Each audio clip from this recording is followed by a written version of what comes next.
So अशी standard कुठली कुंडलीतली जागा आहे का की जिथे कितीही शुभग्रह बसो पण तो अशुभच फळ देतो? तर लोकांना वाटतं खेकडा म्हणजे हा पाय पकडणारा खेकडा आहे का, तर तसं नाही. तसं नाही. तो खेकडा जो आहे ना, तो मायेने पकडणारा खेकडा आहे. की अंतर्दशा, प्रयंतरदशा आणि महादशा. हो तर ह्या 3 दशांचा नक्की फरक काय आहे आणि हो. त्या कशा येतात?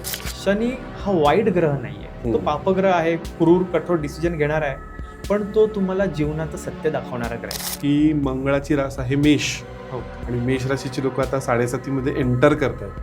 तर तुमचा काय सल्ला आहे की मेष राशीच्या लोकांनी कसं राहायला हवं? हो. त्यांना स्टँडर्ड सांगलं की तुम्ही पाचू घाला. हो काही लोकांना पाचू आणि हिरा एकत्र घालायला सांगतात. तर मग हे उपाय कशा पद्धतीने डिटरमाइन?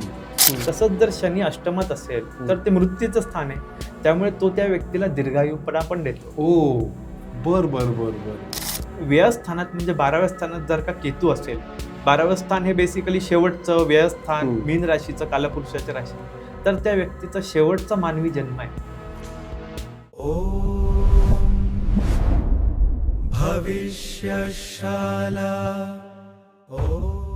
नमस्कार. भविष्यशालाच्या अजून एक ज्ञानवर्धक भागामध्ये मी अधीश तुमच्या सगळ्यांचं मनापासून स्वागत करतो. आता आजचा विषय सुरू करायच्या आधी ना मला आपल्याच डेली लाईफमधली काही कॉन्व्हर्सेशन कोट करायचे. अनेकदा आपल्या अवतीभोवतीची लोक असं म्हणतात की अरे काय त्याचं सगळं बरं चाललं होतं, अचानक त्याचे काय ग्रह फिरले आणि तो येण्यासारखाच वागायला लागला. नाहीतर कोणीतरी म्हणतं यार माझा इतका बॅड पाथ चालू आहे ना, सगळीकडनंच प्रॉब्लेम्स येत आहेत. हे जे सगळं कळत नकळत आपल्या लाईफमध्ये घडत असतं ना, हे सगळं आपल्या पत्रिकेमध्ये जे ग्रह आहेत ना ते कळत नकळत आपल्या लाईफवरती परिणाम करत असतात. गरज असते फक्त हे ग्रह आणि त्यांचे आपल्या आयुष्यावरती होणारे इम्पॅक्ट हे समजून घेण्याची. आणि आज हेच सगळ्या गोष्टी समजून देण्यासाठी ॲस्ट्रोगुरू चैतन्यजी आपल्या स्टुडिओमध्ये आलेले आहेत. सर तुमचं मनापासून स्वागत आहे. आणि आल्या सरांशी कनेक्ट करायचा एक मेजर धागा काय माहिती का, ते आणि मी, ते बाय प्रोफेशन इंजिनियर आहेत, मी बाय प्रोफेशन एक फायनान्स प्रोफेशन आहे, कॉस्ट अकाउंटंट आहे मी. आणि आता आम्ही दोघे जण ऑलटुगेदर एका वेगळ्या फील्डमध्ये आहोत. म्हणजे सर अजूनही त्यांचे इंजिनिअरिंगचे क्लासेस घेतात 16-16 तास, शिवाय ॲस्ट्रॉलॉजीची प्रॅक्टिस आहे, त्याचे व्हिजिट्स आहेत. सो तुम्ही इमॅजिन करू शकता की 2 उत्तम शास्त्रांचं एक लिथल कॉम्बिनेशन असलेलं एक इतकं हुशार व्यक्तिमत्व आज आपल्याला मार्गदर्शन करायला आलंय. सो सर मनापासून स्वागत आहे भविष्यशालाच्या या मंचावरती. आणि जसं आता मी तुम्हाला बोलताना म्हणलं की आपल्या अनेक लोकांची ही डेली लाईफमधली कॉन्व्हर्सेशन आहेत की अरे आम्हाला खूप बॅड पॅच चालू आहे, नाही तर अचानक आमचे ग्रहच फिरले आणि सगळं होत्याचं नव्हतं झालं, राजाचे रंक झालो.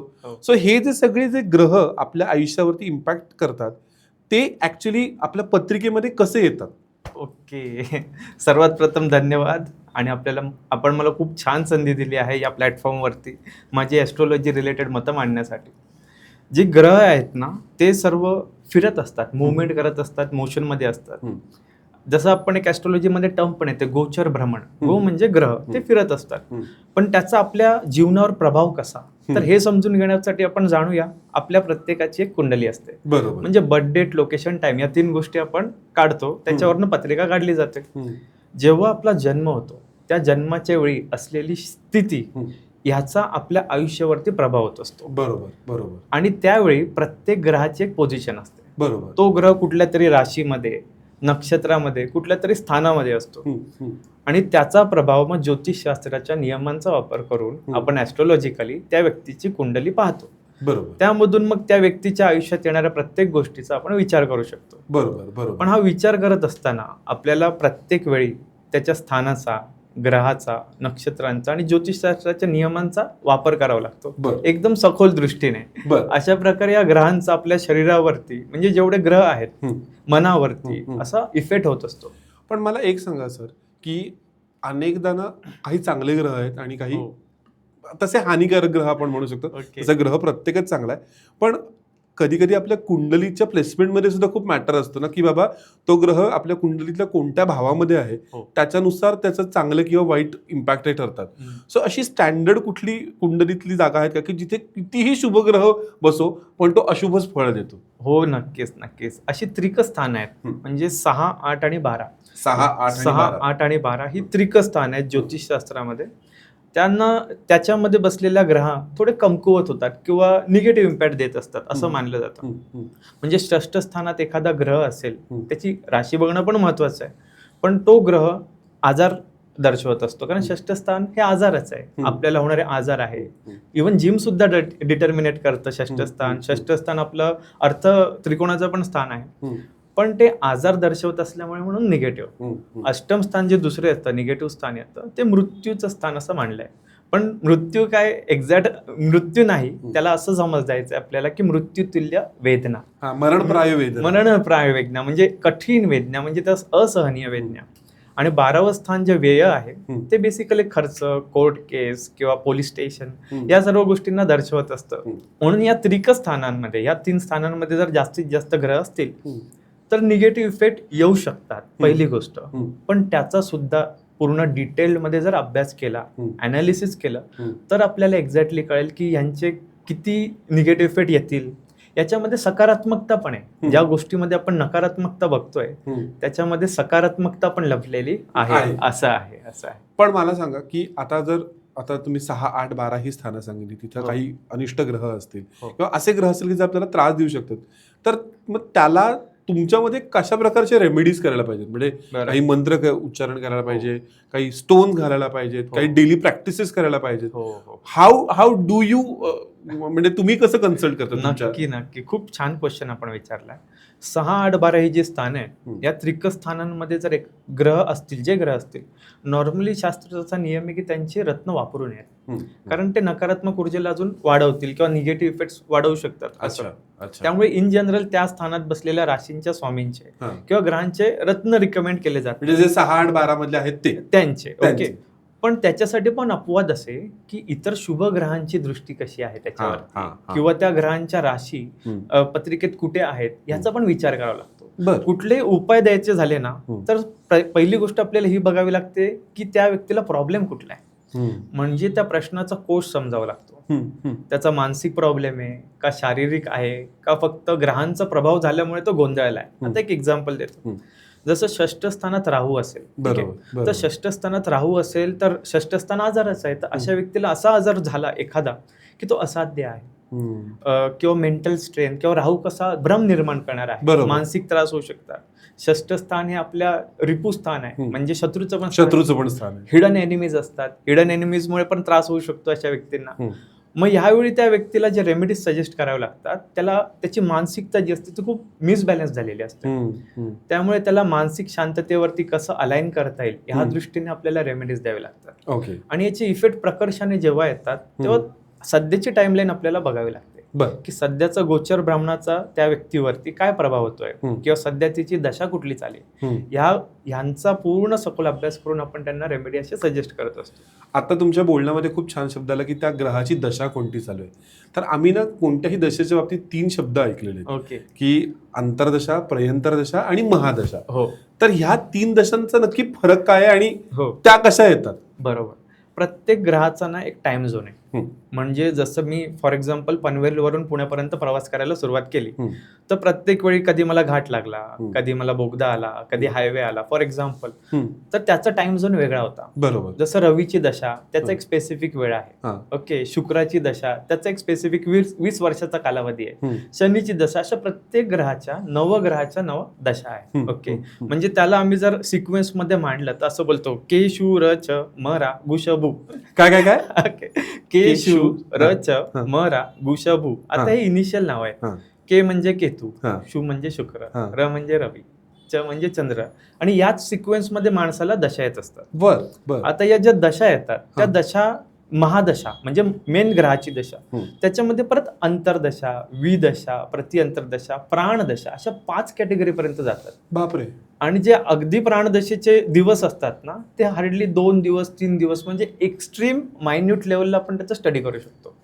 पण इन जनरल प्रत्येक व्यक्तीने प्रत्येक दिवसाचा एकदम मायन्यूट स्टडी केला तर तो डेली लाईफमध्ये विसरून जाईल आणि पूर्ण दिवस इथेच अडकेल.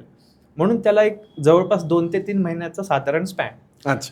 म्हणून महादशा, अंतरदशा, विदशा इथपर्यंत आपण व्यवस्थित बघून एक झोन आणि टाइम काढतो. या टाइमामध्ये तुझ्यासाठी असलेला ग्रहांचा प्रभाव सकारात्मक आहे का किंवा नकारात्मक आहे, आणि त्यावेळी तू काय कर हे त्या व्यक्तीला सांगावं लागतं, त्या जातकाला सांगावं लागतं. जसे एखादी सिच्युएशन आहे, क्रिकेटची मॅच चालली आहे आणि 5 विकेट पडलेले आहेत, भरपूर ओव्हर्स बाकी आहेत. बॅट्समॅन सजेस्ट करतो की आता जरा टिकून राहा, आता जरा सिंगल डबल काढ, शेवटच्या 4 ओव्हरमध्ये आपले गडे राहिले तर 6-4 मारूया. बरोबर. आणि तेच जर मस्तपैकी 18 ओव्हर झाल्यात, 2 ओव्हर बाकी आहेत, प्रत्येक बॉलला बॅट फिरव, हे सिच्युएशन बेस्ड आहे. म्हणून आपल्याला दरवेळी प्रत्येक जातकाची कुंडली वेगळी आहे, तर त्याची सिच्युएशन बघावी लागते की त्या अच्छा. सिच्युएशनला तो काय केलं पाहिजे, त्या व्यक्तीने काय केलं पाहिजे, त्यावेळी त्याने होल्ड केलं पाहिजे का, त्याने सरसकट चांगले डिसिजन घेऊन पुढे छान अटॅक केला पाहिजे का डिफेन्स केला पाहिजे, असं आपण त्या दृष्टीने बघत असतो. वा, मला ना आपलं सगळं हे जे डिस्कशन आहे ना सध्या खूप इंटरेस्टिंग लेवलला आलेलं आहे, खूप इंटरेस्टिंग टर्नवरती आलं आहे. आणि आता इथे मला सुरू करायचं आहे आजचा आपला मेन टॉपिक, कारण हे सगळं बोलल्याशिवाय पुढच्या गोष्टी लोकांना कळणार नाहीत. की बाबा आपण सपोज म्हणलं की बाबा शुक्राची दशा म्हणजे काय, तर हे त्याच्यासाठी आम्ही आधी एक्सप्लेन केलं. तर आता जाऊयात प्रत्येक ग्रहाच्या स्पेसिफिक प्रश्नांकडे आणि क्रमाक्रमाने जाऊयात. जसं आपला सूर्यमालिकेचा राजा सूर्य आहे. सो आपल्या पत्रिकेमध्ये सूर्यग्रह कुठे सर्वात चांगलं फळ देतं आणि कुठे जरा खराब फळ देतं. ओके, सूर्य जो ग्रह आहे त्याला ग्रह मालिकेचा राजा मानलेला आहे. आणि जेव्हा सूर्य उगवतो तो सांगत नाही, त्याच्या प्रकाशाने आपल्याला जाणीव होते. बरोबर. तो सूर्य कुठल्याही स्थानामध्ये असेल तर तो वेगळे वेगळे फळ देतो. बरोबर. जर तो प्रथम स्थानात असेल, सूर्य एखाद्या व्यक्तीच्या प्रथम स्थानात सूर्य असेल, तर हे समजून घेण्यासाठी पहिले आपल्याला सूर्याचा स्वभाव थोडासा समजावा लागेल. म्हणजे सूर्याचा स्वभाव कसा आहे, थोडा कठोर आहे, कडक निर्णय घेणारा आहे आणि सन्मान त्याला मान पाहिजे आहे. आता हा जर सूर्य प्रथम स्थानात असेल तर तो व्यक्ती, त्याचा स्वभाव जो आहे ते लग्न स्थान बोलतात, पहिलं स्थान, तर त्या व्यक्तीला कसा मान सन्मान पाहिजे आहे, मानी आहे, रिस्पेक्ट त्याला पाहिजे. त्या व्यक्तीला जर डिसरिस्पेक्ट केलं तर तो तुमच्याशी व्यवस्थित वागणार नाही एवढा किंवा असं. आणि तो एखादी गोष्ट डिरेक्ट आणि मॅनेज करण्यामध्ये खूप छान असतो. त्या व्यक्तीला ती कौशल्य जन्मता असतं की कुठल्याही डिरेक्टरच्या फील्डमध्ये, मेडिकल फील्डमध्ये सूर्याचा विचार केला जातो. आता जर आपण ग्रहांचा विचार करतो तर ते ग्रहांचं कॅरेक्टरिस्टिक्स, त्याचे गुणधर्म मग ते प्रोफेशनमध्ये येतात, मग त्या व्यक्तीच्या स्वभावात येतात, मग त्याचे आजारांमध्ये पण येतात. आता फर्स्ट हाऊसमध्ये म्हणजे पहिल्या स्थानात, लग्न स्थानात सूर्य मेष राशीत असेल तर तो उच्चेचा आहे. म्हणजे प्रत्येक ग्रहासाठी ना एक बॅकग्राऊंड दिलेलं आहे, ते राशींचं. बरोबर. मेष राशीमध्ये सूर्य उच्चेचा म्हणजे पॉवरफुल आणि तुळा राशीमध्ये तो कमजोर म्हणजे नीचेचा असं. मग तो पहिल्या स्थानात जर मेष राशीचा असेल तर खूप छान आहे, पॉलिटिक्ससाठी चांगला आहे, मेडिकल फील्डसाठी चांगला आहे, HR फील्डसाठी चांगलेला आहे. अशा दृष्टीने आपण त्याचा विचार करतो. आणि जेव्हा आपण सूर्यग्रह म्हणतो तर सूर्यग्रहाची दशा किती वर्षांची असते? सूर्यग्रहाची दशा अराउंड 7 वर्षाची असते. 7 वर्षाची असते. आणि मग त्या दशेमध्ये माणसाने कसं वागलं पाहिजे? Very good question. महत्वाची गोष्ट हीच आहे की ज्यावेळी एखाद्या व्यक्तीला कुठली दशा येते त्यावेळी त्याला हे एखाद्या ॲस्ट्रॉलॉजर कडून जाणून घेतलं की मला माझ्यामध्ये काय मॉडिफिकेशन करायचे, माझ्यामध्ये काय चेंजेस करायचे, तर त्याला खूप इझी होत असतं. म्हणजे सूर्याची दशा चालू असेल तर त्याला एवढं जाणून घ्यायचं की त्याच्यापेक्षा जे वडीलधारे व्यक्ती आहेत किंवा जे रिस्पेक्टेड व्यक्ती आहेत त्यांच्याशी सन्मानाने वागायचं आहे, त्यांना रिस्पेक्ट द्यायचा आहे, त्यांचं ऐकायचं आहे, इगो कमी ठेवायचा आहे. कारण सूर्य कसा आहे ना, तो अधिकार देतो, बरोबर, पॉवर देतो. आणि पॉवर असलेल्या व्यक्तीला थोडंसं असतं की सर्वांनी माझंच ऐकावं किंवा माझा इगो थोडासा तो असावा टिंच. करेक्ट. तर त्या व्यक्तीला त्यावेळी सजेस्ट करावं लागतं की इगो फर्स्ट प्रायोरिटी नको ठेवूस, तुझं जे मेन कर्तव्य आहे किंवा जे काम तुला साध्य करायचं आहे त्याच्यावरती लक्ष दे असं. आणि जर एखाद्याच्या पत्रिकेमध्ये सूर्यग्रह कमजोर असेल तर त्याची काय लक्षणं आहेत आणि त्याचे काय उपाय आहेत? Very good question. सूर्य जर कमजोर असेल ना तर सूर्य हा आपल्या इम्युनिटी पॉवरला पण डिनॉमिनेट करत असतो, दाखवत असतो.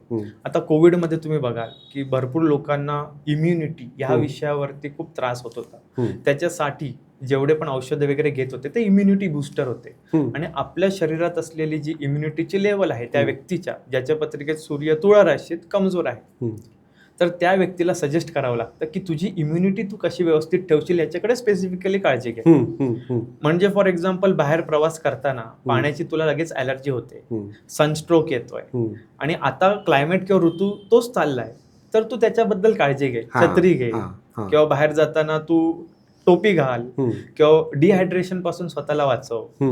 ज्यांच्या पत्रिकेत सूर्य कमजोर असतो त्यांना पाठीचे, मणक्याचे त्रास आजार होत असतात, डोळ्यांचे त्रास आजार होऊ शकतात किंवा हार्ट, हे 3 अवयव सूर्य दाखवत असतो. म्हणजे सिंह राशी सूर्य जे त्याचं स्वामित्व आहे ते दर्शवत असतात. त्या संबंधित त्या व्यक्तीला काळजी घेणं हे सजेशन आहे. अच्छा. काळजी जर तो घेईल तर त्याला होणाऱ्या त्रासाची शक्यता प्रोबॅबिलिटी कमी होऊ शकते. ओके. आणि जर काही तुम्हाला छोटासा उपाय सांगायचा झाला हो. की ओव्हरऑल ज्या ज्या लोकांना त्यांचा सूर्यग्रह मजबूत करायचा असेल हो. तर त्यांनी काय उपाय केले पाहिजे? सूर्य जर मजबूत करायचा असेल तर सगळ्यात पहिली गोष्ट म्हणजे सूर्याची उपासना करणं. सूर्य जसा ग्रह आहे, ग्रहमालिकेचा राजा आहे, देवता आहे. सूर्याची उपासना म्हणजे सकाळी उठून सूर्याला अर्घ्य देणं, सूर्याच्या 12 आदित्यांची नावं घेणं, किंवा लाल किताबचा आपण एखादा प्रभावी उपाय बघितला तर तो 43 दिवसांचा असतो. 43 दिवस कणकेचे गोळे घ्यायचे, घरात स्वतःहूनच बनवायचे, पण 43 रविवार माशांना ते कणकेचे गोळे खायला घालायचे. वा. असे उपाय करू शकतो. किंवा जर त्या व्यक्तीला सूट असेल पत्रिका बघून तर तो माणिक रत्न धारण करू शकतो.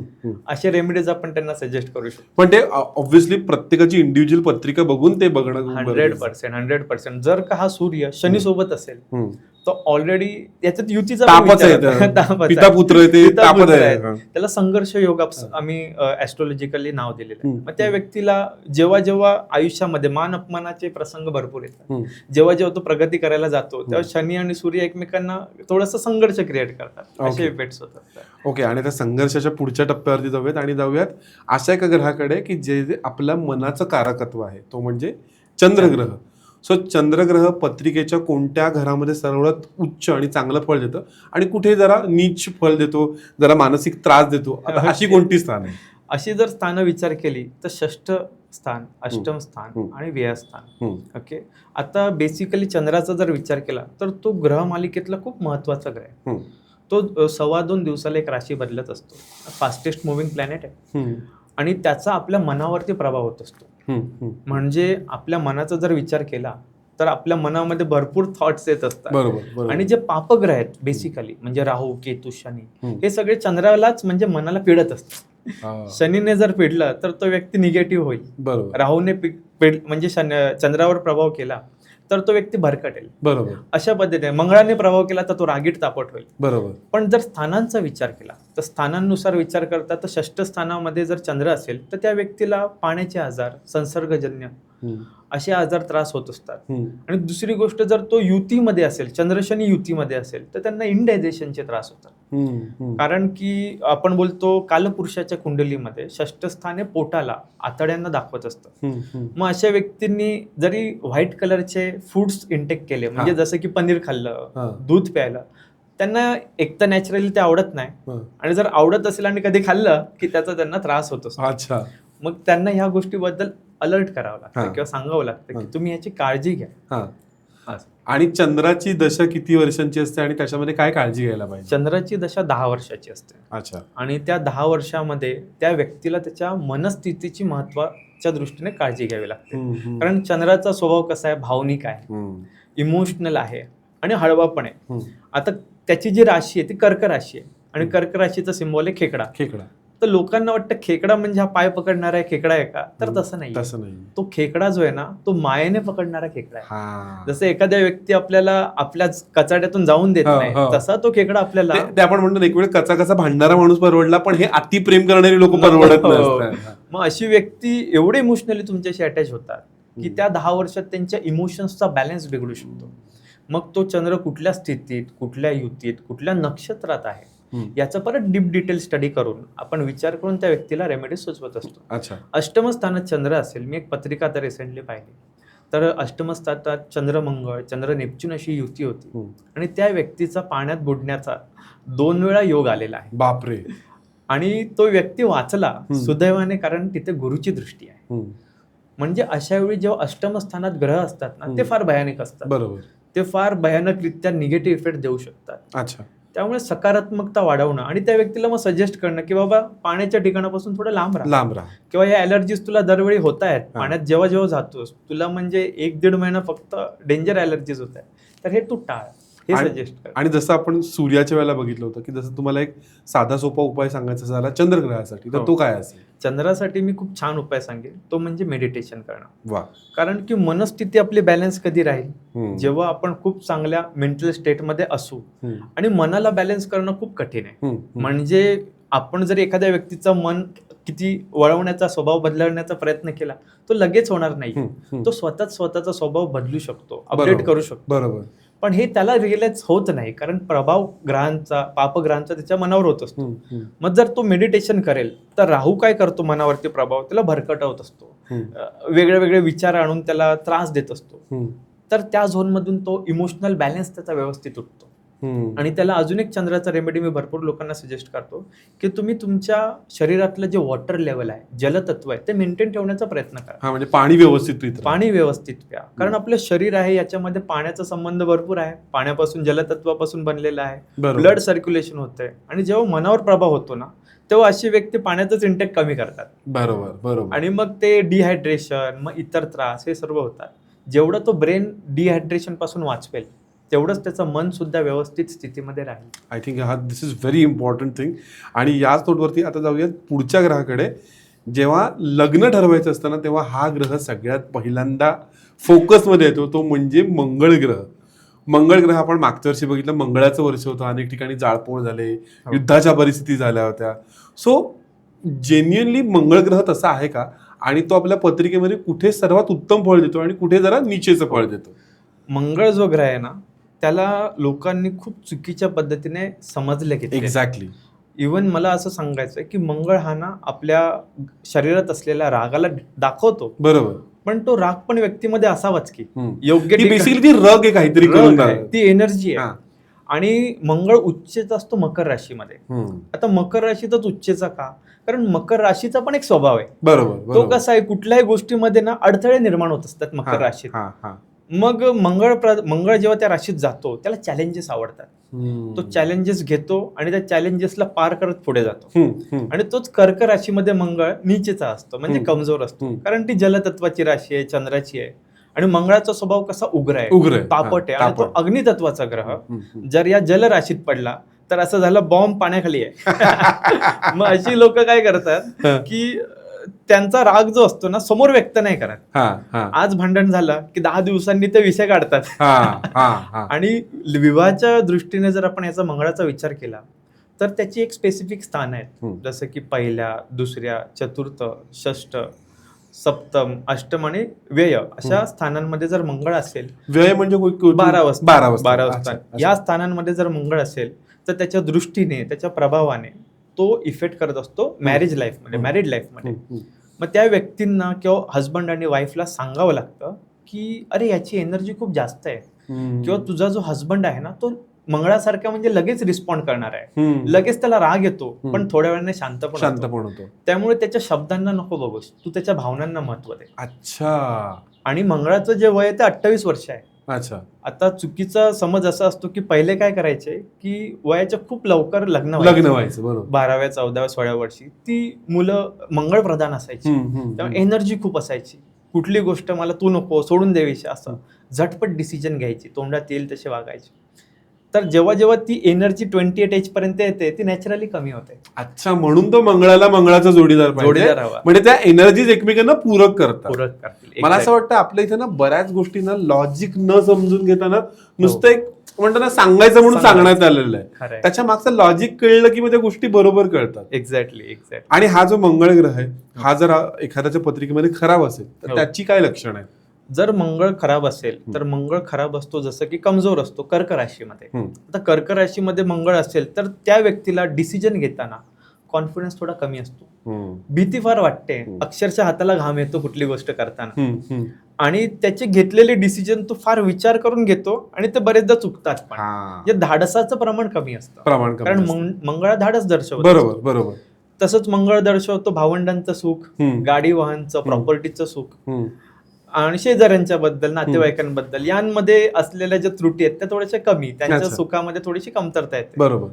मग त्या व्यक्तीला ह्या गोष्टीचं सजेशन करावं लागतं की गाडी घेतोयस तर व्यवस्थित विचार करून किंवा प्लॅनिंग करून तू घे, किंवा असं धाडस करताना कुठल्या गोष्टीचं, गाडी चालवताना सुद्धा.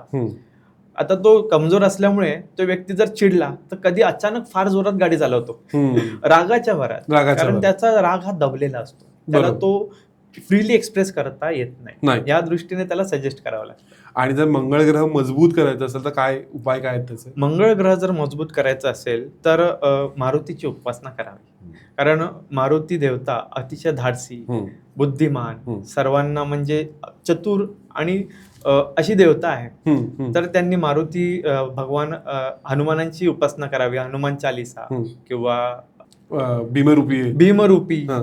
भीमरूपी याची उपासना करावी. मंगळवारचे उपाय सजेस्ट केले जातात. ओके. मंगळवारचा उपाय म्हणजे मंगळवारच्या दिवशी हम्म. गोड वस्तूंचं वाटप करायचं, अरे वा. म्हणजे स्वीट्स. स्वीट्स. आता याचं लॉजिक समजून घ्या हा. कसं होतं. स्वीट पदार्थ म्हणजे गुरु, गुरु. गोडवा. हम्म. आता जर माझा मंगळामुळे वाद सगळीकडे होत आहे आणि गोडवा जर का मी द्या. त्या दिवशी गोडवा त्या लोकांमध्ये किती वाटला छान, किती छान. तर तो त्रास माझा कमी होण्यात मदत होईल, नाती सुधारतील. हम्म. महत्वाची गोष्ट म्हणजे. हम्म. आणि रिॲक्शन आणि रिस्पॉन्स बद्दल मला एक खूप छान आपल्याला इक्वेशन सांगायचं जे मंगळा संबंधित आहे. हम्म. रिसेंटली एक कपल आलेलं हम्म. आणि दोघांच्या पत्रिकेत मंगळ होता हम्म. आणि दोघं बोलायचे की आम्ही वर्षभरात म्हणजे 365 पैकी 360 दिवस भांडतोच, तर आमच्यावरती मंगळाचा प्रभाव होतो का, हा. हा त्यांचा प्रश्न होता. हा. तर दोघं मंगळ प्रधान असल्यामुळे खूप ऍक्टिव्ह, भांडणं झाली की अक्षरशः मारझोड पर्यंत किंवा घर सोडून जाणं या लेवलला त्यांचे त्रास व्हायचे. हम्म. मग त्यांना मी काय सांगितलं, रिॲक्शन, रिस्पॉन्स आणि रिझल्ट हम्म. या 3 गोष्टींना तुम्ही समजा. हम्म. जेव्हा तुमचा वाद भांडणं होतोय हम्म. तेव्हा रिॲक्ट करताना तुम्ही थोडंसं स्लो करा. हम्म. समोरच्याच्या भावनांना रिस्पॉन्स करताना समजून घ्या, हम्म. त्यावरती तुमचे रिझल्ट्स आहेत ते ठरतील. बरोबर. या गोष्टींबद्दल जर त्यांना काउन्सिल केलं ते बोलतात आधी अतिशय सोपा विषय होता, हम्म. पण आम्ही जेव्हा एकमेकांशी कनेक्ट करतो तेव्हा मंगळ आमचं blast Active होऊन होतं. जातं. असं आणि सिन्स मंगळ ग्रहाबद्दल आपण बोलतोय तर पुढच्या ग्रहाकडे जाण्याआधी एक बोनस प्रश्न मला विचारायचा आहे की मंगळाची रास आहे मेष हो. आणि मेष राशीची लोक आता 7.5 मध्ये एंटर करतायत, हा. तर तुमचा काय सल्ला आहे की मेष राशीच्या लोकांनी कसं राहायला हवं? मेष राशीचे जे लोक असतात, व्यक्तिमत्व असतात, ते फार धाडसी असतात हम्म. आणि क्विक डिसिजन घेणारे असतात. हम्म. म्हणजे त्याचं बोधचिन्ह मेंढा आहे. हम्म. पण जेव्हा यांच्यावर 7.5चा प्रभाव होतो तेव्हा त्यांना पहिली गोष्ट ते सजेस्ट करावी लागते की खूप विचार करून व्यवस्थित डिसिजन घ्या. हम्म. कारण घाईघाईत घेतलेले डिसिजन हम्म. हे 7.5 नकारात्मक इफेक्ट देऊ शकतात. देऊ शकतो. कारण 7.5 मध्ये जो इफेक्ट होतो तो शनीचा असतो हम्म. आणि शनी आपल्याला हे शिकवत असतो की प्रत्येक गोष्ट संयमाने करा. त्यामुळे मेष राशीच्या लोकांना याचा जरा जास्त त्रास होतो, हम्म. कारण त्यांची जी ऍक्टिव्हिटी असते ती क्विक असते, फास्ट असते. बरोबर. डिसिजन मेकिंग मध्ये बरोबर. कुठली गोष्ट करताना धडपडतात किंवा त्यामुळे त्यांना सांगावं लागतं की फिजिकली पण थोडंसं स्लो, थोडंसं कामनेस वाढवा. हम्म. ही पहिली गोष्ट. आणि मनाला शांत ठेवा हा. किंवा एखादी डिसिजन घेताना आपण जरा स्लो रिॲक्ट करा, हे ओके. त्यांना सजेस्ट करायला. आणि मुळात मेषेमध्ये सूर्य उच्चीचा असतो आणि त्याच्यामध्ये परत शनी शनी. तो एक बेसिक फ्रिक्शन आहेच तिकडे. हो, नक्कीच. सो मेष राशीच्या लोकांना जरा थोडंसं थंड घ्या, एव्हरीथिंग विल बी फाईन. आणि याच नोटवरती जाऊयात पुढच्या ग्रहाकडे, जो म्हणजे बुद्धीचा कारक ग्रह आहे, तो म्हणजे बुध ग्रह. हा. सो बुध ग्रह तुमच्या पत्रिकेमध्ये कुठे तुम्हाला सर्वात उत्तम फळ देतो आणि तो कुठे थोडासा तो चिंता वाढवतो? बुध जो ग्रह आहे तो 6ष्ठ स्थानात जर असेल हा. तर 6ष्ठ स्थान बेसिकली कन्या राशीला डिटर्म करत असतं. हम्म. स्किन ॲलर्जी इन्फेक्शनचे त्रास होतात. हम्म. अष्टम स्थानात जर बुध असेल तर जे आपले गुप्तांग आहेत तिथे डेंजरस लेवलचे ॲलर्जीज, इन्फेक्शन होऊ शकतात. आणि बुध जर मंगळासोबत असेल तर ते एकमेकांसाठी एवढे कोऑपरेटिव्ह प्लॅनेट्स नाही आहेत, हम्म. तेव्हा त्याचे थोडेसे नकारात्मक इफेक्ट्स येतात. Yes. नॉर्मली जो बुध आहे ना तो एक बाल प्लॅनेट सारखं त्याला राजकुमार म्हणून ट्रीट केलं जातं बरोबर. आणि तो ज्या ग्रहांसोबत असतो त्याचा इसेन्स तो घेत असतो. बर. त्यामुळे तो स्थानासोबत, राशीसोबत आणि ग्रहांच्या युतीसोबत त्याचा विचार करावा लागतो. किती छान. म्हणजे जर का बुध आणि चंद्र एकत्र असतील ते दोन्ही चंचल ग्रह आहेत, हा. हा. तर त्या व्यक्तीची चंचलता वाढवते. बरोबर. जर का हा प्रथम स्थानात चंद्र बुध एकत्र असतील तर त्या व्यक्तीची चंचलता, डिसिजन मेकिंग, वेंदळेपणा, एखादी द्विस्वभावीपणा हा वाढलेला असतो. आणि जर एखाद्या व्यक्तीचं बुध खराब असेल तर त्याचं काय लक्षण आहे? बुध जर खराब असेल तर असे व्यक्ती फार शिव्या देतात. म्हणजे बोलताना त्यांच्या शब्दामध्ये वाणी एवढी छान नसते किंवा त्यांना स्किन ॲलर्जीजचे थोडेसे इन्फेक्शन झालेले असतात किंवा जो आपला सेंट्रल नर्वस सिस्टम आहे त्याचे त्यांना त्रास होतात. पॅरालिसिसचे जे आजार आहेत त्याच्यामध्ये बुधाचा विचार केला आहे. जर याचा संबंध शनी सोबत अष्टम स्थानात, 6ष्ठ स्थानात, तेव्हा याचा त्रास होऊ शकतो. त्यामुळे आजारांचा विचार केला तर बुधाच्या संबंधित अशी काळजी घ्यावी लागते. आणि मी आता बुधग्रहाच्या बाबतीमध्ये एक माझं जनरल ऑब्झर्वेशन आहे, ओव्हरऑल जी लोक बुधाच्या अंमलाखाली आहेत आणि जी बोलण्याच्या किंवा कम्युनिकेशनच्या फील्ड आहेत त्यांना स्टँडर्ड सांगलं की तुम्ही पाचू घाला. काही लोकांना पाचू आणि हिरा एकत्र घालायला सांगतात.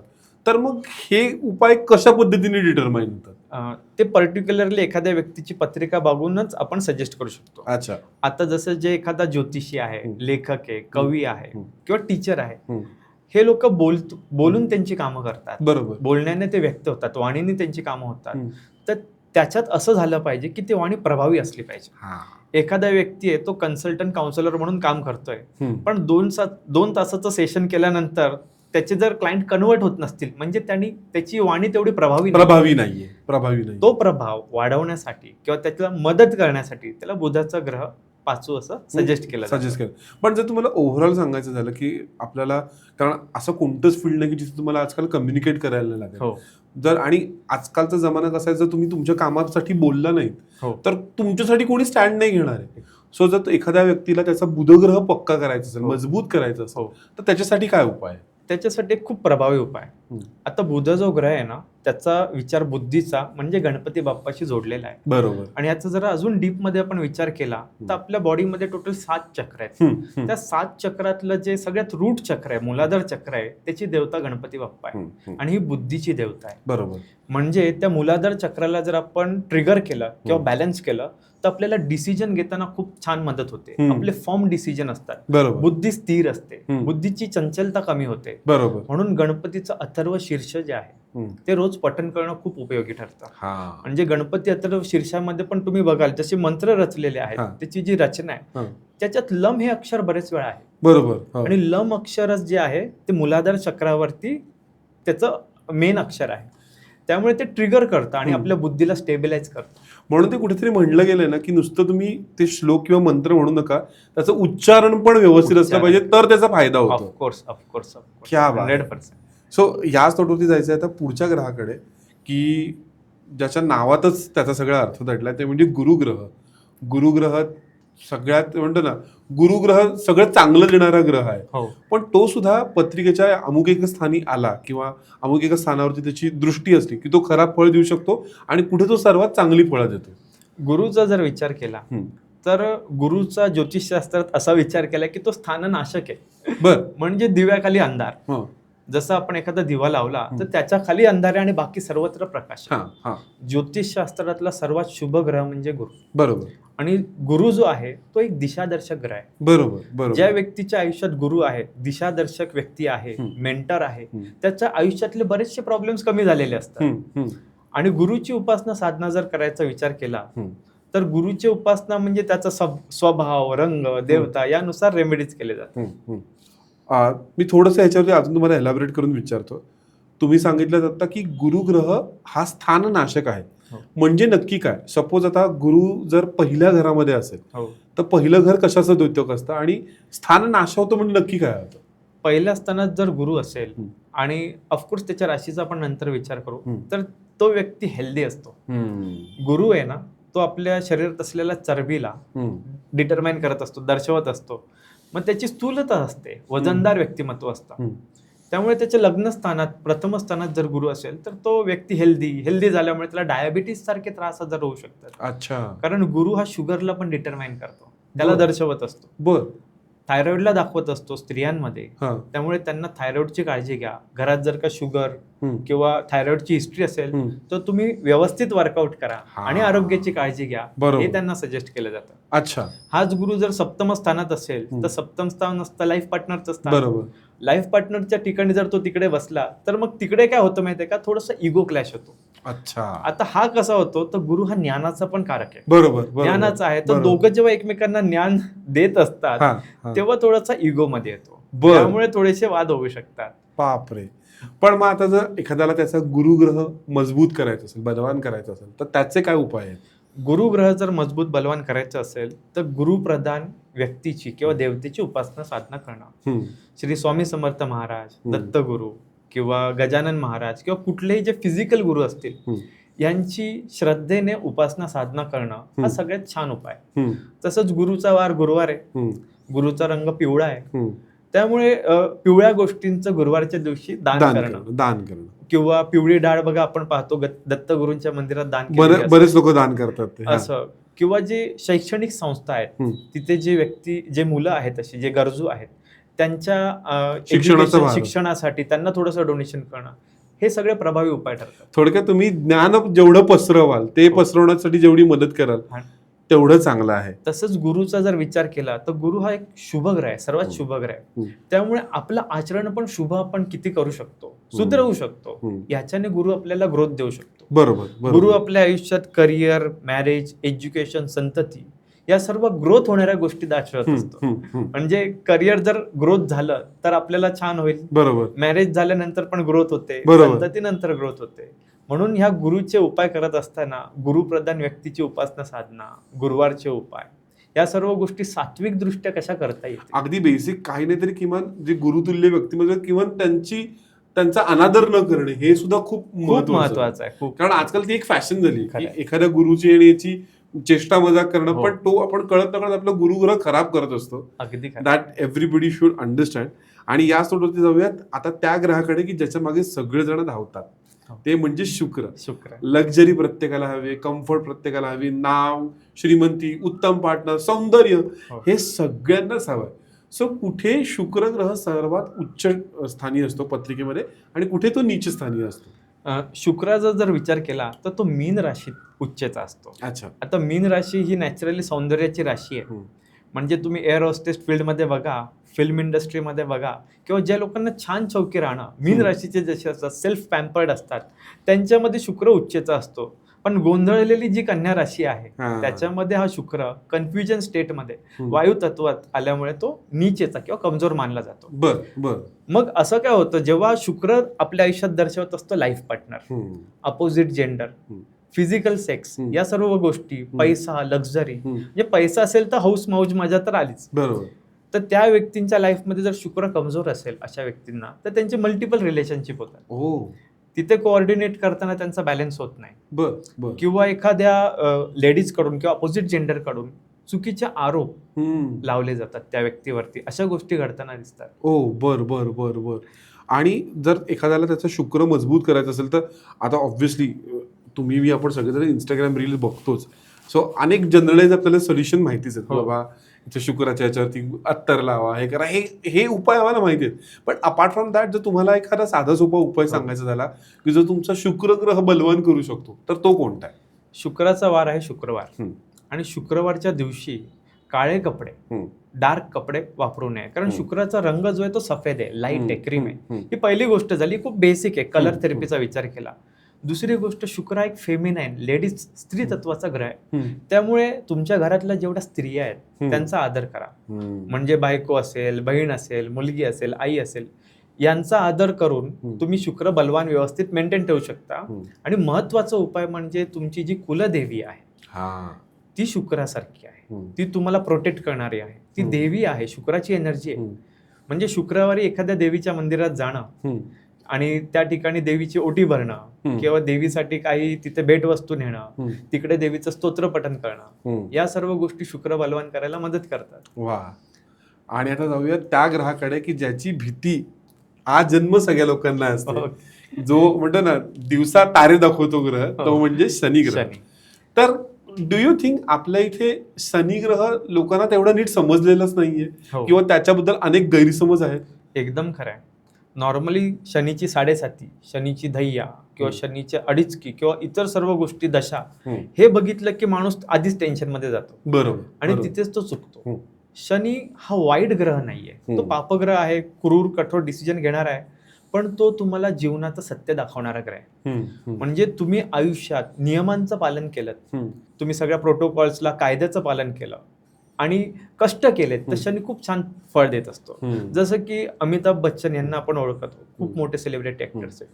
शनीच्या दशेमध्ये त्यांचे सुरुवातीच्या वेळी खूप कष्ट लागले, खूप कष्ट, बरेच पिक्चर्स, त्यांचे मूवीज वगैरे, कंपनी पण सगळी हे झाली. पण त्यानंतर त्यांनी जेवढे कष्ट आणि एफर्ट्स केले त्याचं फळ आज आपण पाहतोय.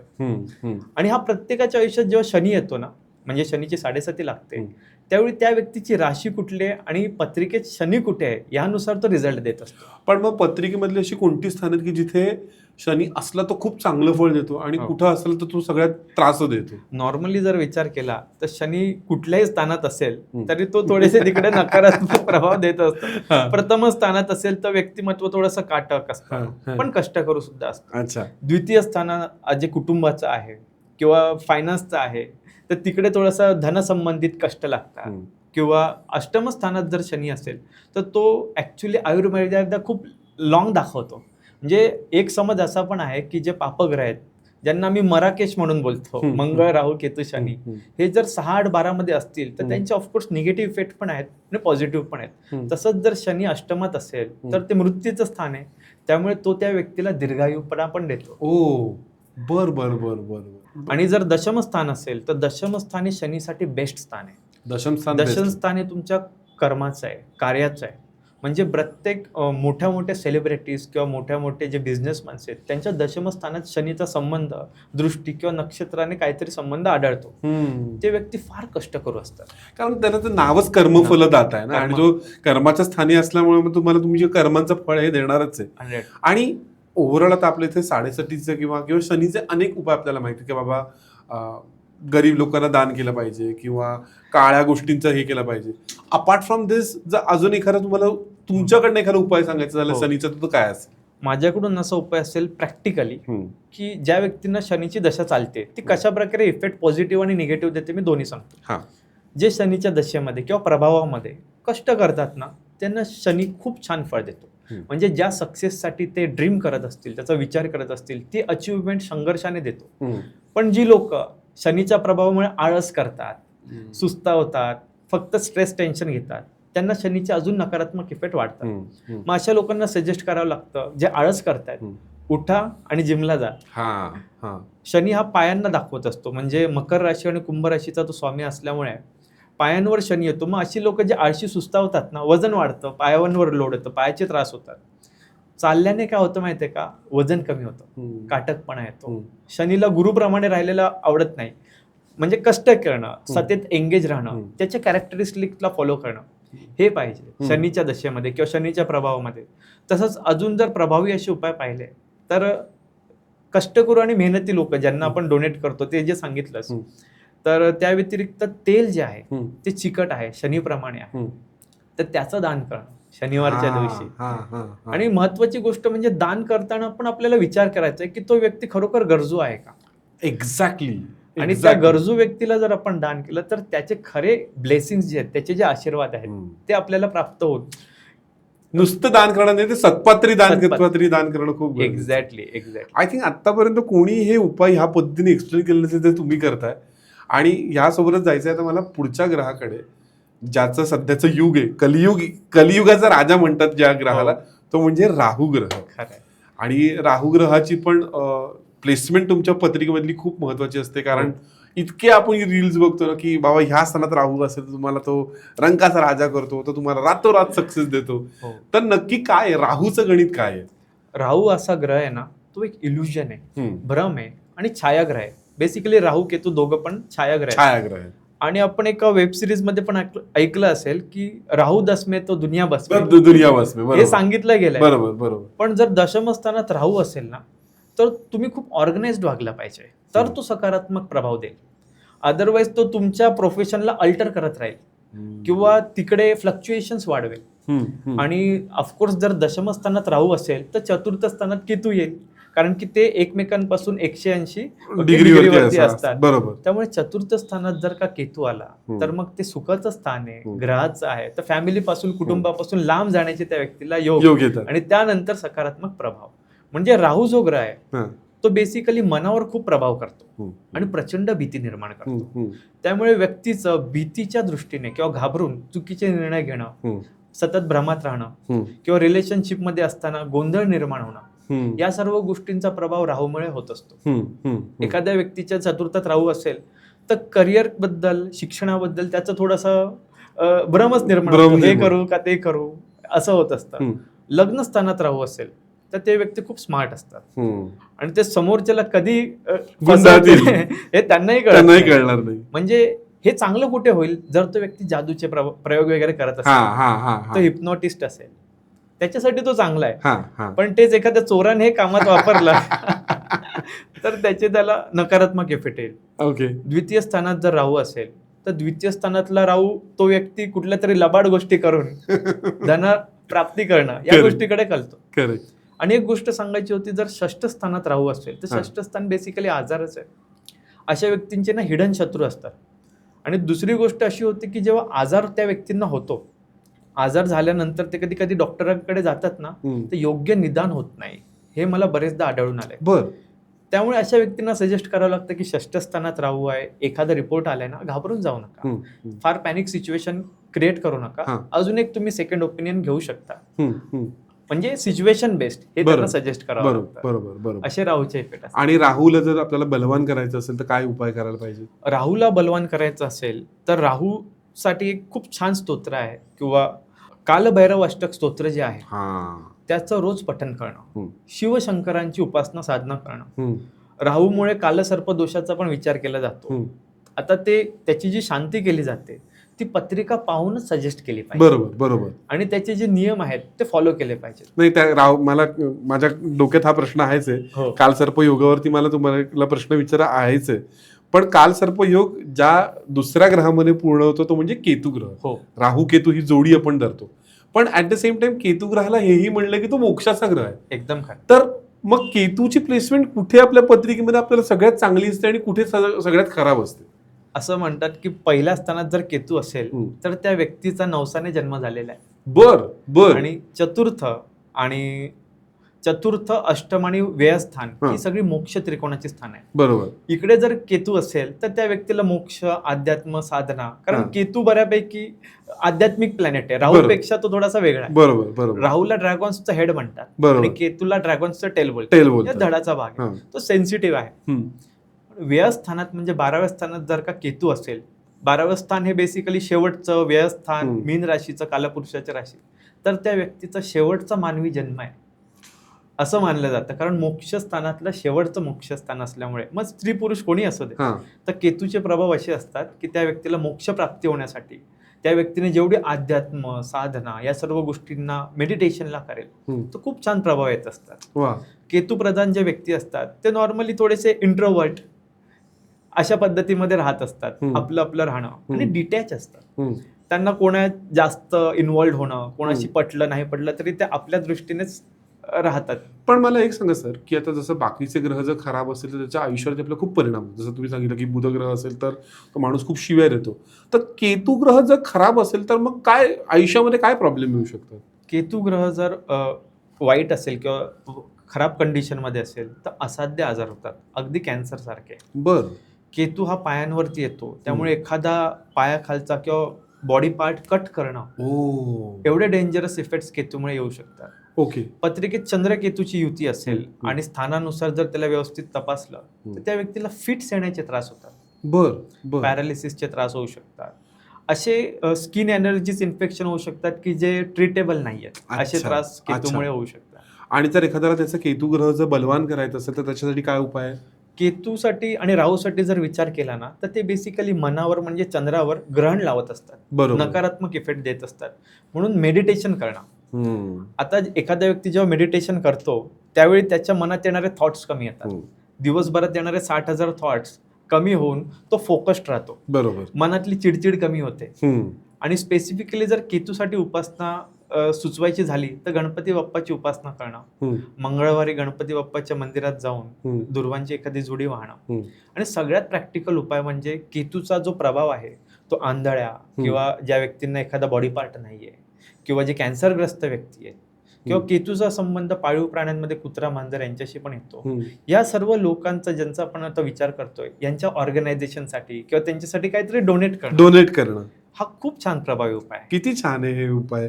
सो मला वाटतं आपण 9 ग्रह हे कव्हर केलेले आहेत. पण एक जो योग आहे जो सध्या गेल्या 20-25 वर्षामध्ये खूप आपण बोलला जातोय तो म्हणजे कालसर्प योग. आणि त्याचा राहू केतूशी खूप जवळचा संबंध आहे. So if you have to explain की कालसर्प योग म्हणजे नक्की काय असतो?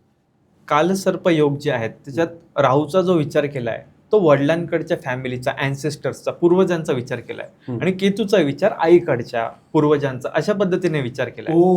आणि हे ग्रह म्हणजे राहू म्हणजे ड्रॅगॉन्स हेड आणि केतू म्हणजे ड्रॅगॉन्स टेल, यांच्यामध्ये जेव्हा सगळे इतर ग्रह येतात कुंडलीमध्ये तेव्हा तो कालसर्प दोष किंवा योग म्हणून समजला जातो. आणि हा योग त्या व्यक्तीच्या पत्रिकेत कुंडलीत तेव्हा येतो जेव्हा असं मानलंय, अशी मान्यता आहे की त्याच्या घरात प्रॉपर्टीमुळे वाद झालेले आहेत. म्हणजे जसं भावंडांमध्ये प्रॉपर्टी घेताना कोणी जरा जास्त घेतलं किंवा प्रॉपर्टी बळकावली किंवा त्यांच्या प्रॉपर्टीमध्ये किंवा राहण्याच्या ठिकाणी मूळ गावाच्या ठिकाणी एखाद्या सापाचा मृत्यू झाला किंवा साप मारला गेला. अच्छा. त्यामुळे राहू केतूचे दोष लागत असतात. आता त्यावेळी लोक स्वतःच्या संरक्षणासाठी सापाला नागाला मारत असतात किंवा काय स्वतःच्या संरक्षणासाठी. अच्छा. मांजर आहे तिचा जर मृत्यू झाला तर केतूचे दोष लागतात. आणि याचे प्रभाव त्या व्यक्तीच्या स्वतःच्या आयुष्यावर आणि त्याच्या पिढीवरती लागत असतात. या दृष्टीने कालसर्पाचा विचार केलाय. आणि जेव्हा जवळपास 70-80 कुंडली पाहिल्या जातात त्यानंतर कधीतरी एखाद्या कुंडलीत प्रॉपर कालसर्प दोषाची कुंडली येते. अच्छा. बाकी इतर कुंडलीमध्ये अर्ध कालसर्प योग येत असतो. बर. मग अशा वेळी त्याची शांती करणं हा उपाय बरेच वेळा सुचवला जातो. कालसर्प योगाची शांती, त्रिपिंडी शास्त्र किंवा नारायण नागबळी असे उपाय रेमेडीज केले जातात.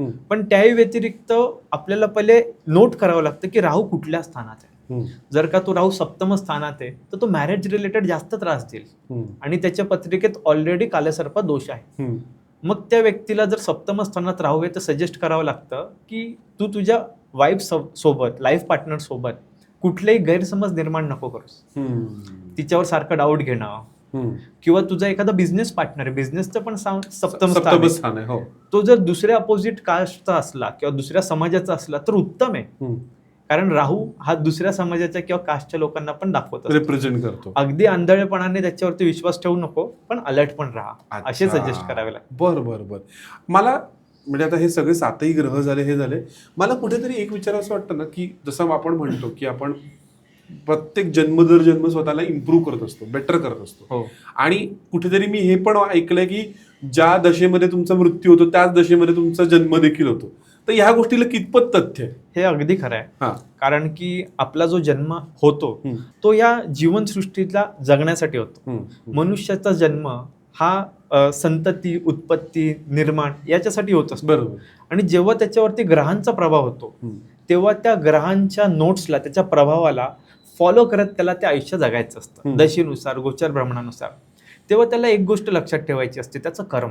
म्हणजे ज्योतिषशास्त्रामध्ये 80% भाग हा कर्माचा आहे. ओके. जर तो व्यक्ती जसे कर्म करेल तशा गोष्टी घडतील. बरोबर. आणि मग याच्यात येतात योग, जे प्रत्येकाच्या कुंडलीत वेगळे असतात. बरोबर. एखाद्या व्यक्तीच्या कुंडलीत योग आहे की आज त्याच्या गाडीचं टायर पंक्चर होणार आणि तो पनवेलवरून अलिबागला चाललाय. तेच टायर पंक्चर एखाद्या कार्ले खिंडीत झालं तर त्याला 7-8-10 किलोमीटर जावं लागलं, तिथून त्याला त्रास झाला, मग पंक्चर काढलं. आणि तेच पंक्चर एखाद्या टायरवाल्याच्या समोर झालं तर त्याने चहा पिला, नाश्ता केला, त्याने पंक्चरही काढलं. म्हणजे घडणारी घटना याची तीव्रता कमी जास्त करता येते. आणि ज्योतिषशास्त्रामुळे ऍक्सेप्टन्स ही गोष्ट वाढते. म्हणजे व्यक्तीला त्याच्या आयुष्यात असलेल्या ग्रहांचं बळ, त्याच्या मानसिकतेवरती, शरीरावरती त्याचे लिमिट्स किती आहेत किंवा कुठल्या गोष्टी तो पुश करेल तर अजून चांगल्या पद्धतीने तो इम्प्रोव्हाइज करू शकतो, आयुष्य सकारात्मक करू शकतो. याच्यासाठी ज्योतिषशास्त्राचा आधार घेतला जातो. ज्योतिषशास्त्र हे सकारात्मक दृष्टिकोन देण्यासाठी बनलेलं शास्त्र आहे. पण बरेच लोक एखादी निगेटिव्ह गोष्ट ऐकून त्याला खूप चुकीचं मानतात. आणि तुम्ही जी लाईन बोललात मला त्याच्यावरती शेवटचा प्रश्न विचारला, but you sum up that already, की ज्योतिषशास्त्र आणि हे जे काही उपाय आहे त्यांनी होणारा त्रास कमी होऊ शकतो, तो पूर्णपणे टाळता येत. एक्झॅक्टली. तुम्हाला तुमचं जे प्रारब्ध आहे ते तर भोगायचं आहेच आहे. फक्त एक अवेअरनेस होतो की हा बाबा आज मला इथं पुढे गेलं ठेस लागणार आहे, पण मी माझ्या पायाला मेंटली तयार करतो की आपल्याला इथं ठेस लागणार आहे. खरंय. सो याच नोटवरती मला जाता जाता तुम्हाला सगळ्या व्ह्युअर्सना एक सल्ला द्यायला काय वाटेल तुम्हाला, की सगळ्या व्ह्युअर्सनी आपले ग्रह, त्यांचे उपाय यांच्याकडे कशा दृष्टीने बघितलं पाहिजे? खरंय. व्ह्युअर्सना मला एकच सांगायचं आहे की आपण जे काही रेमेडी करतोस, पहिली गोष्ट तुम्ही रेमेडी कुठे ऐकता, व्हिडिओ थ्रू किंवा वाचता, तर त्यांना श्रद्धेने करा, तरच त्याचे तुम्हाला उपाय भेटतील. श्रद्धा महत्वाची पहिली गोष्ट, किंवा तुमचा त्याच्यावर बिलीव्ह असला पाहिजे. जर तुमची श्रद्धा नसेल, तुम्हाला ते पटलं नसेल, खरंच करू नका. मग तुमच्या कर्मांना प्राधान्य द्या, तुमचे कर्म योग्य करा. तुम्हाला असं वाटत असेल की माझं काम किंवा माझा स्वभाव चुकतोय, त्याचं करेक्शन करा. आणि ज्योतिषशास्त्राबद्दल मला अजून एक असं सजेशन करायचं आहे की ज्योतिषशास्त्र हे नवीन पिढीने शिकलं पाहिजे. कारण की आताची जी पिढी आहे ती मोबाईल, व्हॉट्सअप, सोशल मीडियामध्ये जास्त इंटरेस्ट ठेवते. बरोबर. पण आपलं जे ज्योतिषशास्त्र आहे हे आपल्या आयुष्याला, स्वतःचे डिसिजन घेण्यासाठी, आपल्या जवळच्या लोकांसाठी जरी आपण शिकलो, ऍटलिस्ट पंचांग जरी शिकलो महत्वाच्या गोष्टींना डिसिजन घेताना, तर पुढे शास्त्र कंटिन्यूड राहील. हा माझा एक प्रामाणिक प्रयत्न आहे. खरं म्हणून आपल्या इकडे सुद्धा ऑफलाईन लोकेशनला सुद्धा आपण क्लासेस घेतो ज्योतिषशास्त्र, हा. अगदी माफक दरामध्ये आपण त्यांना ते शिकवतो. हा. आणि लवकरच मी ऑनलाईन दृष्टीने प्लीज करा सर. ॲस्ट्रोगुरु गरजेचं आहे. चैतन्याचं ऍप लॉन्च करणार आहोत. हम्म. तिकडे सुद्धा ज्योतिषशास्त्र अगदी सहज साध्या सोप्या भाषेत आपण शिकवणार आहोत. वा, आणि जे पनवेलचे इंजिनिअरिंगचे स्टुडंट्स आहेत त्यांना तर वेगळं सांगायला गरजच नाही की सर किती उत्तम शिकवतात. आणि आत्ता गप्पांच्या माध्यमातून सुद्धा तुम्हाला कळलं असेलच की साध्या सोप्या भाषेमध्ये पण समोरच्याला कळेल असं लॉजिकल पद्धतीने. मला असं वाटतं काल सर्पयोग किंवा ह्या गोष्टी जितक्या सरांनी आज साध्या सोप्या पद्धतीने सांगितलं किंवा मंगळ ग्रहाचं जे एक्झाम्पल दिलं ते आत्तापर्यंत तरी मी कुठे ऐकलेलं नाहीये. सो मला ह्या सगळ्या गप्पा ऐकून एक खूप छान एक दृष्टिकोन असा मिळाला आहे की जो मी तुम्हालाही सांगू इच्छितो की आयुष्यात जे घडणार आहे ते घडणारच आहे. त्याच्याबद्दल फक्त अवेअरनेस क्रिएट करायचं काम हे आम्ही भविष्यशालाच्या या सगळ्या पॉडकास्टमधून फॉलो करत आहोत. तर जर तुम्हाला आपल्या चैतन्य गुरुजींना पुन्हा एकदा भविष्यशालेवरती बघायचं असेल, तुम्हाला जर तुमच्याकडनं काही विषय सजेस्ट करायचे असतील तर इथे आमचा व्हॉट्सअप नंबर देतो आहे, तिथे सुद्धा तुम्ही तुमचं सजेशन देऊ शकता. आणि व्हिडिओच्या खाली तर कमेंट्स आहेतच. मीनवाईल आजचा जरी गप्पांचा हा प्रवास इथे थांबवत असलो तरी ज्ञानवर्धनाचा हा जो भविष्यशालाचा आमचा हा जो एक छोटीशी ही जी धडपड आहे ही दर शनिवारी अशीच चालू राहणार आहे. सो चॅनलला लाईक शेअर सबस्क्राईब करायला बिलकुल विसरू नका. Thank you so much. धन्यवाद.